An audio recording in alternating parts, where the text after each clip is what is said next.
माँ से माइका। सुषमा के दो बच्चे थे, बेटी ईशा और बेटा यश। सुषमा ने कभी अपने बच्चों में अंतर नहीं किया। बेटी ईशा को हमेशा यश के बराबर ही प्यार और सम्मान देकर बड़ा किया। धीरे धीरे समय बीतने लगा और ईशा के बड़े भाई यश की शादी सुनहरे के साथ हो गई। यश की शादी के बाद, भाभी खाने में क्या बनाया है? ईशा, खाने में सरसों का साग बना है। मुझे नहीं खाना ये साग, मेरे लिए कुछ अच्छा सा बना कर दो ना। मम्मी आपको पता है ना मैं ये सब नहीं खा पाती हूँ। अरे बेटा सुनहरी, इसके लिए ना तू थोड़े से आलू के पराठे बना दे। ये बचपन से ही साग को देखकर मुंह बनाती है। खाने से पहले घर में कलेश करवाने का कोई फायदा नहीं। ठीक है मम्मी जी। मम्मी शाम को ना इडली सांभर बनाकर खिला दो, कितने दिन हो गए हैं। अरे बेटा, ये रोज रोज इडली सांभर बनाने के लिए मत कहा कर। दुनिया भर की मेहनत लगती है उसमें। सिंपल रोटी सब्जी खाकर नहीं रहा जाता क्या तुझसे? मम्मी बना दो ना प्लीज। अगर आपने नहीं बनाया तो मैं भी आज खाना नहीं खाऊंगी।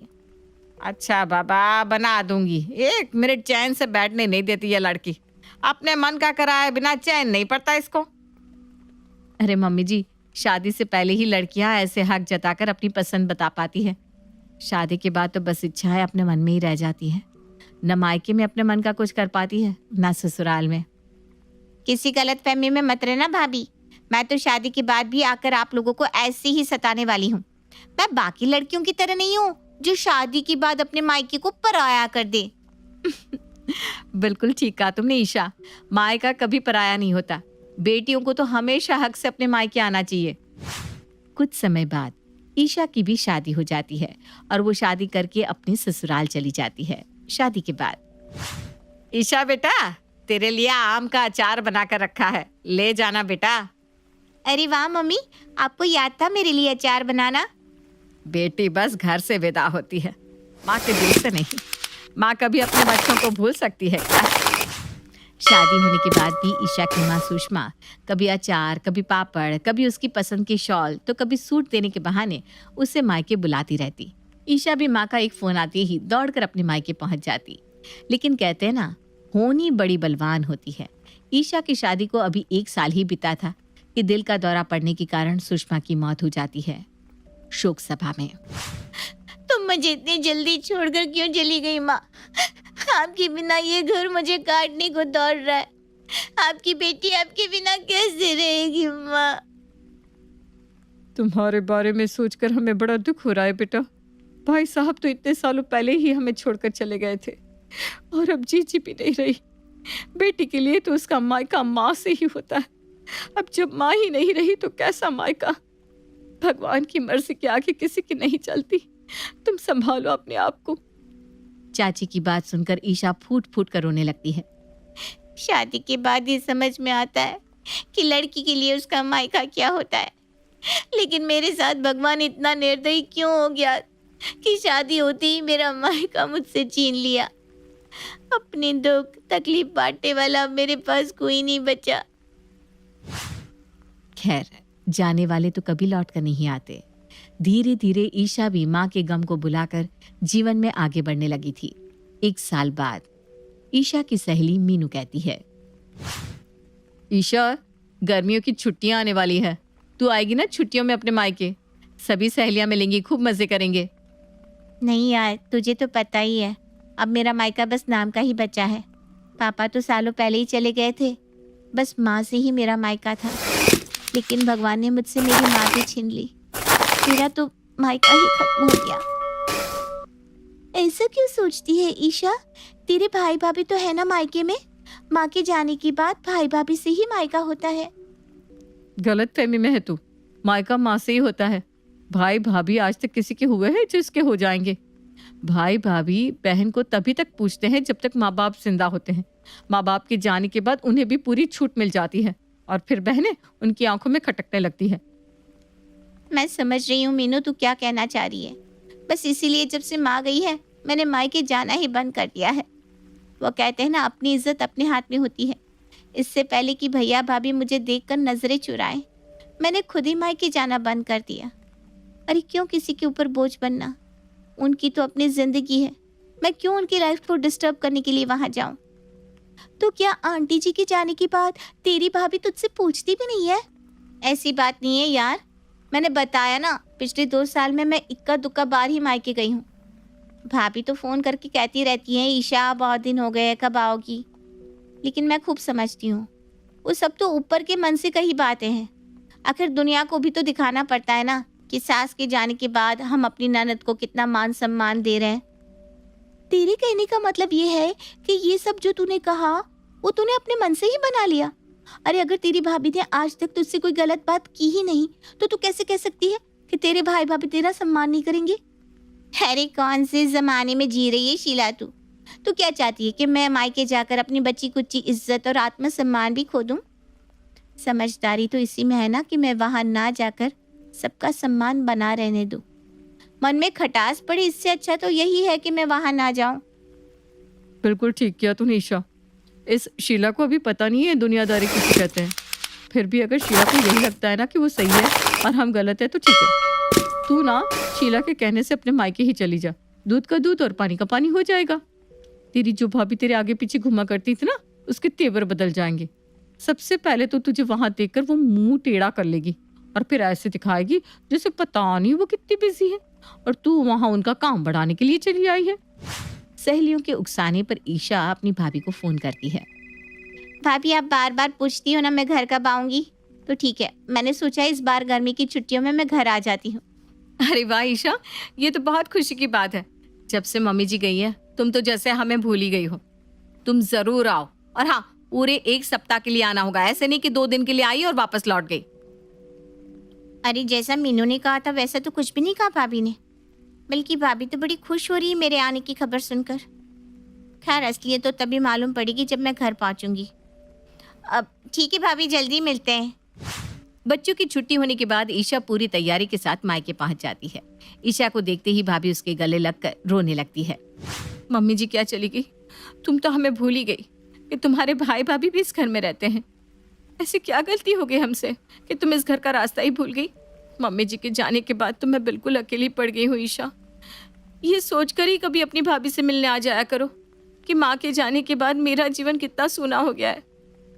एक वो समय था जब हमारे घर में हर समय चहल पहल रहती थी, और एक ये समय है, एक दूसरे को देखे कितना समय बीत जाता है।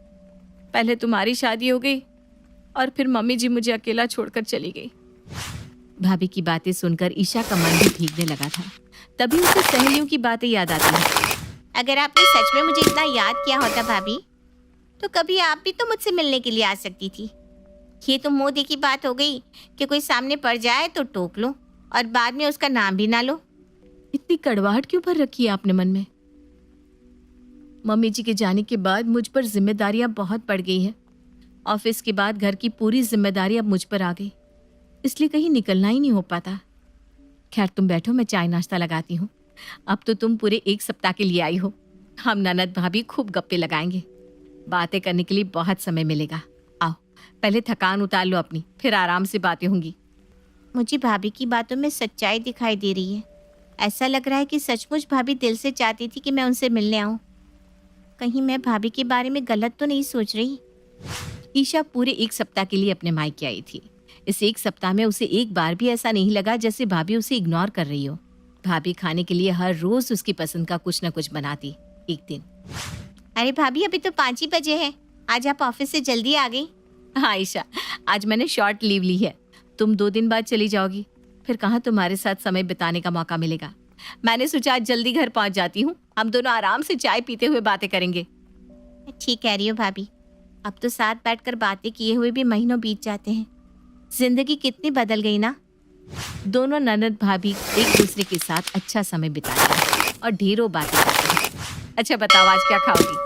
कुछ भी बना लो भाभी, क्या फर्क पड़ता है? अरे बताओ ना, फर्क क्यों नहीं पड़ता? बिल्कुल फर्क पड़ता है। अच्छा तुम्हारी पसंद की इडली सांभर बना दूं? क्या भाभी, इडली सांभर? उसे बनाने में बहुत समय लगता है, रहने दो, मैं आपको परेशान करना नहीं चाहती। अच्छा जी, अब तुम्हारे लिए इडली सांभर बनाने में मुझे थकान होने लगी है। भूल गई जब मेरी नई नई शादी हुई थी तो तुम हर चौथे दिन सांभर खाने की जिद पकड़ लेती थी।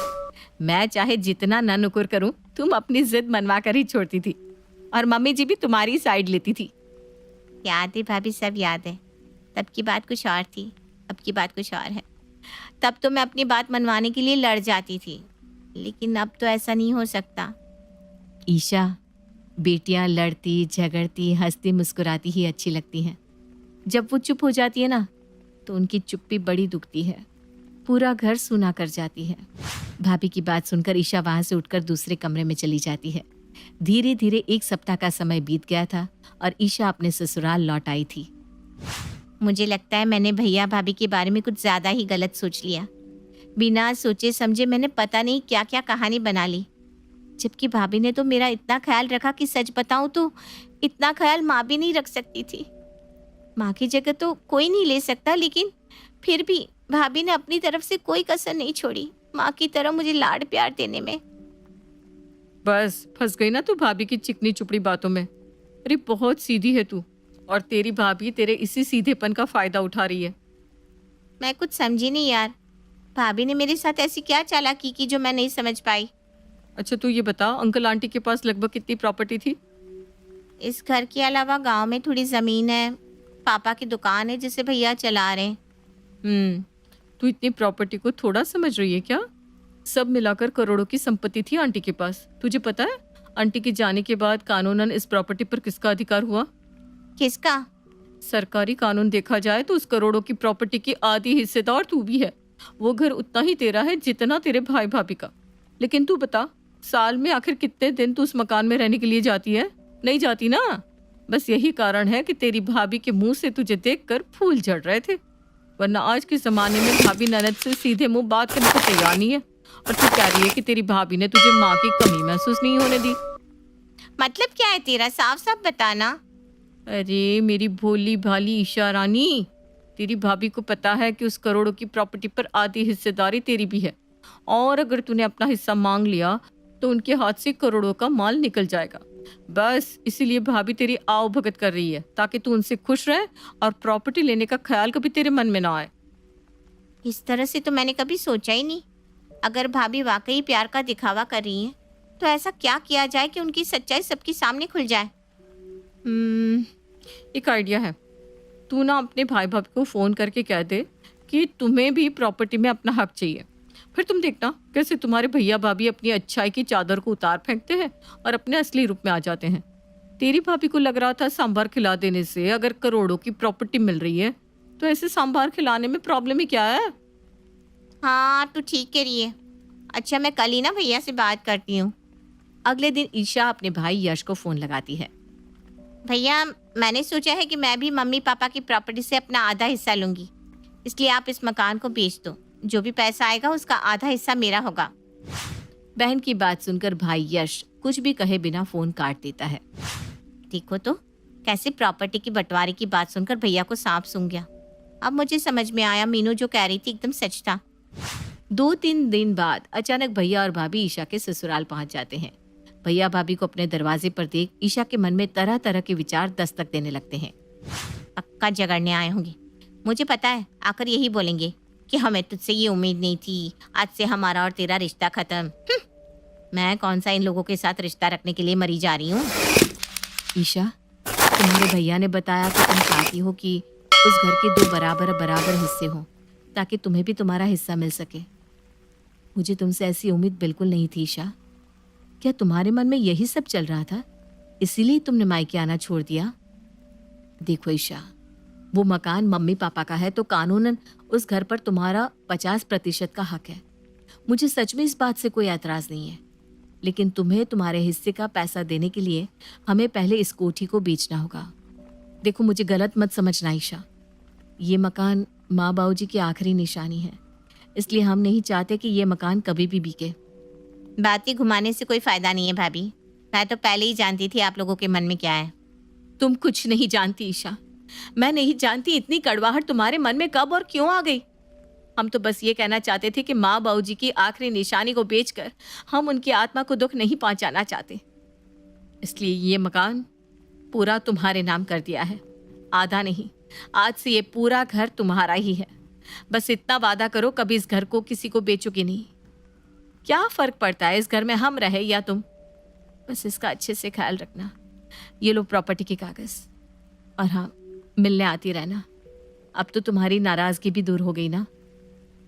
भाभी और भैया की बात सुनकर ईशा को जोर का झटका लगता है और कुछ देर के लिए वो बिल्कुल सन्न रह जाती है। रुक जाओ भैया, अगर ये कागज यहाँ छोड़ जाओगे तो आप कहाँ रहोगे? वो सब तू छोड़, कुछ न कुछ इंतजाम हो ही जाएगा। अब और कितना शर्मिंदा करोगे आप मुझे? मुझसे गलती हो गई भाभी, जो मैंने आपके बारे में ऐसा सोचा। आपने तो भाभी होकर भी माँ से बढ़कर मुझे प्यार दिया और मैं न जाने आपके प्यार को क्यों नकारती रही।